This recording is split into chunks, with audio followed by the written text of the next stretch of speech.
සත්කාරයක් ලබා දෙන පිළිගනු අපේ කණ්ඩායම. අපි අපේ කණ්ඩායම හඳුන්වා දෙන්නම්. මුලින්ම කණ්ඩායම් නායකව නාමලේ දෙවන තේමත් අවසානයේ මාධවී සිටිනවා.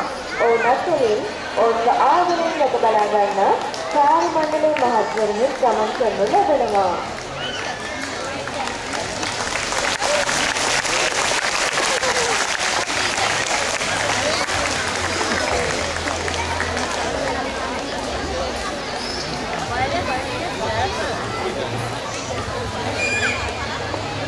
ඉතින් මේ පොකුලෙන් දෙකමලින් හොඳටම ආකාර කරමින් ප්‍රතිදින රූප හරගන්නම හරි ආදරයෙන් පිළිගන්න ආකාරය පොන්ට ඉදිරියට වගේම පිටුපස ගමන් කරන්න පුළුවන්. පිටුපස ගමන් කිරීමේදී පිටුපස විභාගයට හඳුනා ගැනීම සඳහාම උපකාරී කරගන්න මේ වර්ගය. ඉතින් මේ වර්ගය දෙපසට සොලමින් පිටුපස ඇති බාධක හඳුනගෙන පොන්ට පිටුපස ගමන් කරන්න පුළුවන්. ඉතින් මේ දැන් දෙන්නන්නේ අපේ මේ නරඹන්නත් වගේම අපිට කොහොමද පොරවට පොඩි කියන්නේ පරිස්සම් කියලා මොන්නේ බාධි වෙන්න පුළුවන් කියලා. ඔබගේ ඔබේ සම්මාන සාකච්ඡා ලබා දෙමු.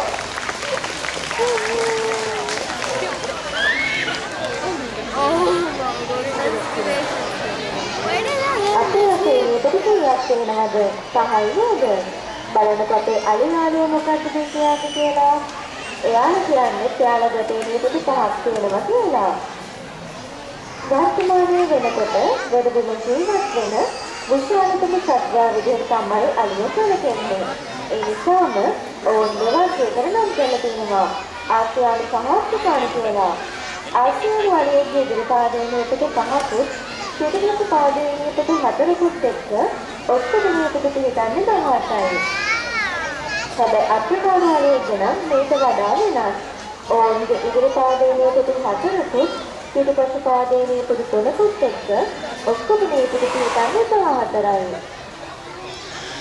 ඒ වගේම ආසියානු අලියෙක් දැන සතෙක් කිලෝග්‍රෑම් 3000කුත් පිළිදි සතෙක් කිලෝග්‍රෑම් 5000ක බරකින් යුක්ත වෙනවා. අප්‍රිකානු අලියෙක්ගේ දැන සතෙක් කිලෝග්‍රෑම් 5000කුත් පිළිදි සතෙක් කිලෝග්‍රෑම් 7000ක බරකින් යුක්ත වෙනවා.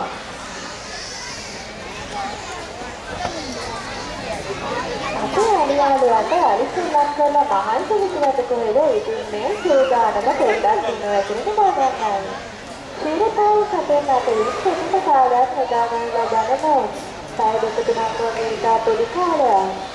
අලිය ප්‍රයෝජන අවස්ථාවක නම් මේ විදිහට තුන අතර හදාගන්න නැහැ. ගහකට වාඩි වෙලා තමයි හදාගන්නේ. ඒ මොකද මේ විශාල ශරීරයේ සමතලතියක් අගට ගන්න අපහසු නිසා.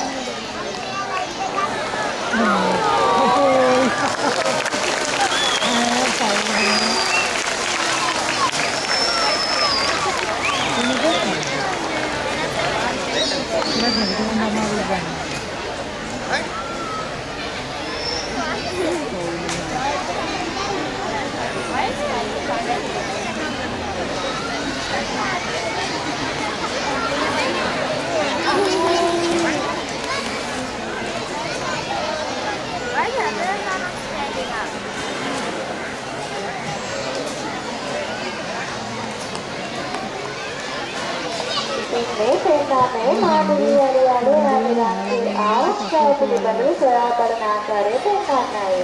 අලියා කියලා කියන්නේ රාජ්‍යයේ ජීවත් වෙන සත්ත්ව කොටසක්. මොහොතේ රාජ්‍යය මාතෘකාවට කරනවා. මේ වගේ ඉරියව් හැසිරීම ස්වභාවික පරිසරයේ ජීවත් වෙන අලි තුළ අහඹ ලෙස දැක බලා ගැනීමේ හැකියාවක් පවතිනවා. ඉතින් අපේ දෙමළ සත්වෝද්‍යානයේ අලියාලෝ හරියට නිරෝධිමත්. බලන්න හරි අපූර්වවට දිනවලට විතර නැගිටින්න හැටි. ඔබගේ උණුසුම් මට්ටම සංඥාවෙන් ලබා දෙමු.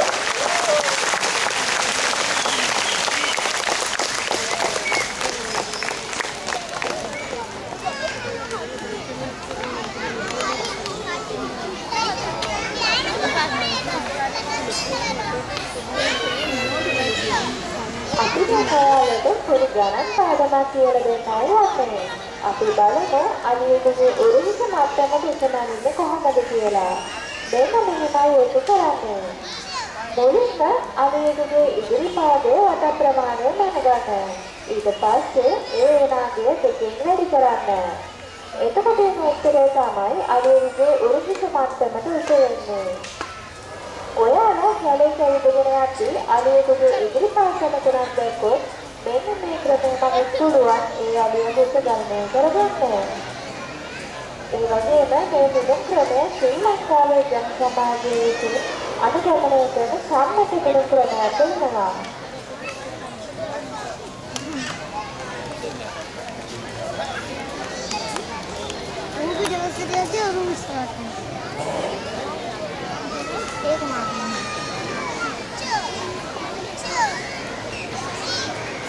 අපේ ලංකාවේ නම් අලිය කියලා කියන්නේ අරුණකදුම කඩේ නෙමෙයිනේ.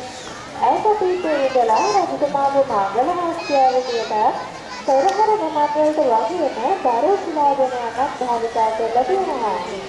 අලුතින් අපේ අම්මේ නිසා මොහොතේ මේ දේවල් කරගන්නක දැන් අඩු වුණා. තායිලන්තයේ වගේ රටවල තාමත් මේ දේවල් දැක බලා ගැනීමේ හැකියාවක් තියෙනවා. ඉතින් මේ අපේ අලියාලෝ කොටයක් කරලා යන විදිය. මෙයාලට එක්වරකට කිලෝග්‍රෑම් 350ක පමණ බර විසිරීමේ හැකියාවක් පවතිනවා. ඔයාලට තේරෙනවද අපේ අලියාලෝ මේ කොටේ අරන් යන ආකාරය මොකක්ද කියලා? ඒක අපි හඳුන්වන්නේ වෙලුව නෙමෙයි. ඒ වෙලුව භාවිතා කරන්නේ මොහොතේ දැක්කලට වෙන හානිය අවම කරගන්න. ඒ වගේම මේ වෙලුව සකස් කරලා තියෙන්නේ පිටුල් කෙටි ආකාරයෙන්.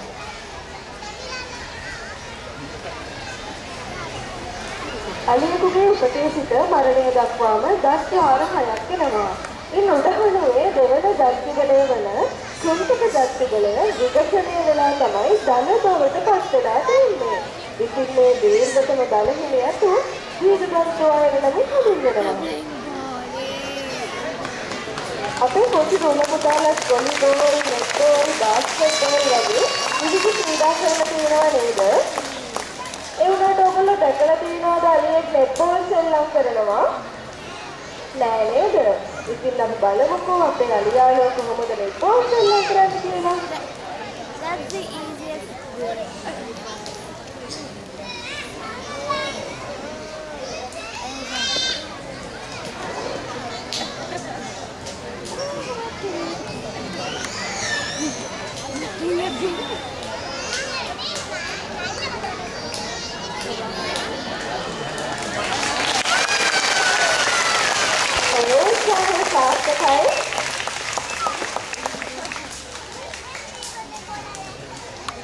අපි බලමු එකේ දෙවන උත්සාහය.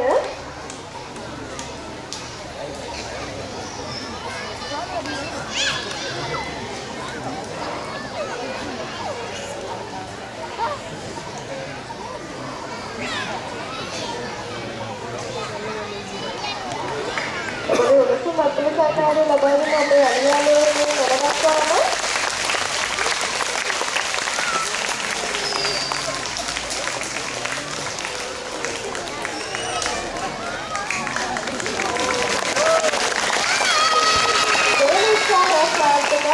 දක්ෂ ලෙස පංගුවමු කරනවා. අපි බලමු ඊළඟ උත්සාහය සාර්ථක වෙයිද කියලා.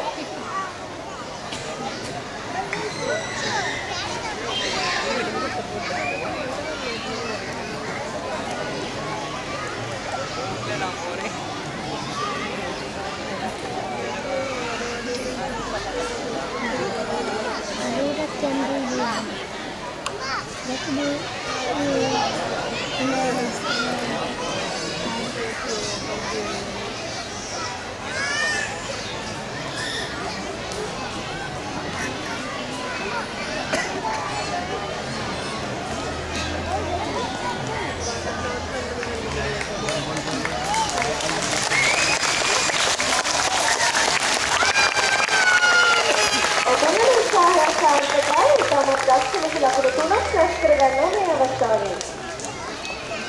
අනිත් කියන්නේ අර්ධජල තත්ත්වය. ඒ වගේම ශරීරවිඥානයේ ශේෂ සංකේත 30ක් වගේ වෙනවා. මානසික පැතිරෙද්දී ජලයට බහලා කාලය ගත වෙනවා.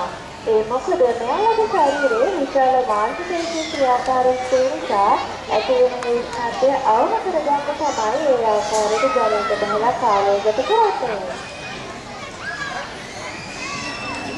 අපිත් ආහාර ගන්නවානේ. ඉතින් මේ පෙන්නන්නේ අපේ අලියාලෝ කොහොමද ආහාර ගන්න කියලා. ජාතික සත්වෝද්‍යාන දෙපාර්තමේන්තුවෙන් දිනකට අලියෙකුට කිලෝග්‍රෑම් 250ක පමණ ආහාර වේලක් ලබා දෙනවා. ඒ ආහාර වේලට පොල්ලතු, පිටුල්ලතු, කොස්කොල, එළවලු වර්ග, පළතුරු වර්ග වගේම ධාන්‍ය වර්ගත් අන්තර්ගත වෙනවා. ඉතින් ඔබට පේනවානේ අලියාගේ මේ හොඳය. මානව ශරීරයේ තියෙන සුවිශේෂතම අංගයක් විදිහට මේ හොඳ වැඩ හඳුන්වන්න පුළුවන්. මේ හොඳ වැඩේ ක්‍රියාකාරීත්වයට මාංශ පේශී ලක්ෂයක් පමණ දායක වෙනවා. ඒ වගේම තමයි මේ හොඳ වැඩ නිර්මාණය වෙලා තියෙන්නේ උඩුකලක් නාසයක් එකට එකතු වීම තුලින්.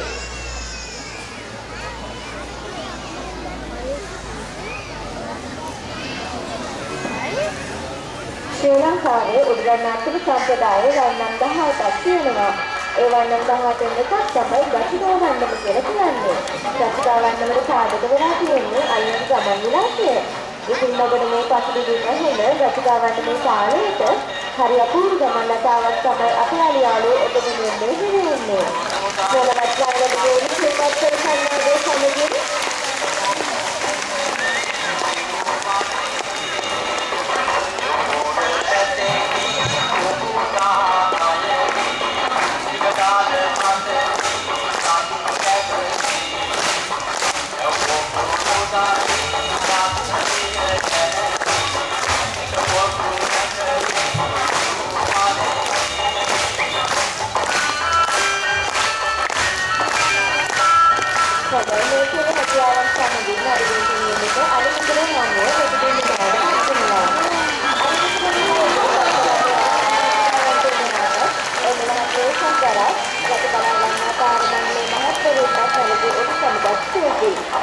ඒ වගේම ඔන්න ගස්පානේ පිට ගාම තමයි